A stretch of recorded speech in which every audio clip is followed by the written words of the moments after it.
اسرائیلی فوج کی غزہ کی پٹی میں داخل ہونے کی کوشش، غزہ میں داخل ہوتے ہی گولیوں کی زد میں آ گئے۔ الجزیرہ کے مطابق اسرائیلی فوجیوں نے بھاگ کر اپنی جان بچائی۔ اسرائیلی فوج نے کہا غزہ میں مجاہدین کے جال میں پھنس گئے تھے۔ حماس کی جانب سے بیان آیا کہ خان یونس کے قریب اسرائیلی زمینی حملے کو پسپا کر دیا۔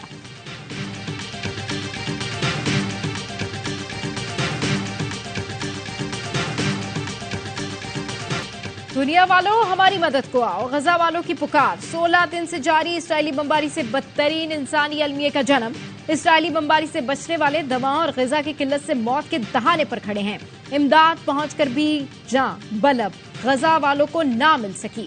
اقوام متحدہ کے 17 امدادی ٹرک رفح کراسنگ کے بعد اسرائیلی بمباری کی وجہ سے رک گئے۔ امداد منتقلی کا کام نہ ہو سکا۔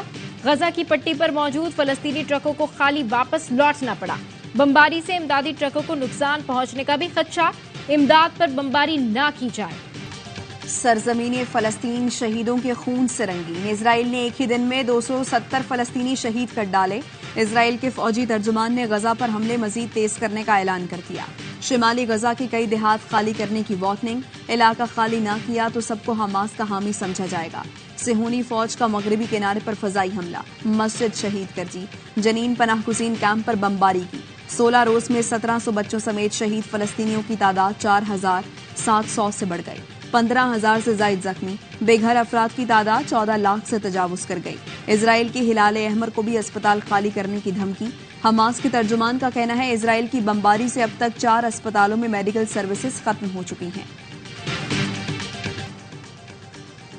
غزہ کی معروف شاعر اور مصنفہ ہبہ کمال بھی اسرائیلی بمباری میں شہید۔ 32 سال کی ہبہ نے oxygen is not for the dead نامی ناول لکھا۔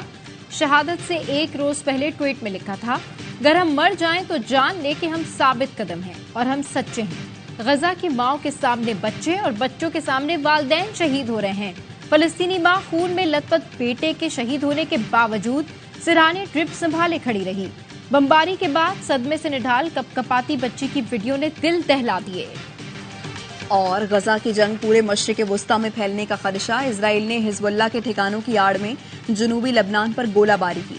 لبنان اسرائیل سرحد پر حزب اللہ اور صہیونی فورسز میں وقفے سے جھڑپیں، ایک دوسرے پر میزائل داغے۔ اسرائیلی وزیر اعظم نیتن یاہو نے لبنان کو تباہ کرنے کی دھمکی دے دی، بولے حزب اللہ نے کچھ کیا تو لبنان کا نقشہ بدل دیں گے۔ ایرانی وزیر خارجہ کا اسرائیلی وزیر اعظم کو ترکی بترکی جواب، کہا اسرائیل باز نہ آیا تو مشرق وسطی کے حالات کنٹرول سے باہر ہو جائیں گے۔ امریکہ اسرائیل کو روکنے کے بجائے لبنان کو تڑیاں لگانے لگا۔ وزیر خارجہ اینٹنی بلنکن نے لبنانی وزیر اعظم کو فون کر کے کہا فلسطین اسرائیل تنازع کے بیچ میں آئے تو عوام متاثر ہوں گے۔ لبنانی مسلح افواج ہی ملکی استحکام کے قانونی ضامن ہے۔ اسرائیل نے شام میں دمشق اور حلب ایئرپورٹس پر میزائل داغے، حملے میں 2 نہتے شہری جان سے گئے۔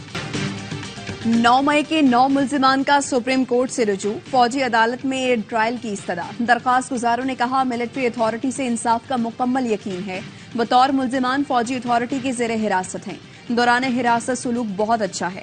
سپریم کورٹ میں فوجی عدالتوں کے مقدمے کے متاثرہ فریق ہیں، سپریم کورٹ ہمیں فریق بنا کر ملٹری اتھارٹی کو جلد ٹرائل مکمل کرنے کا حکم دے۔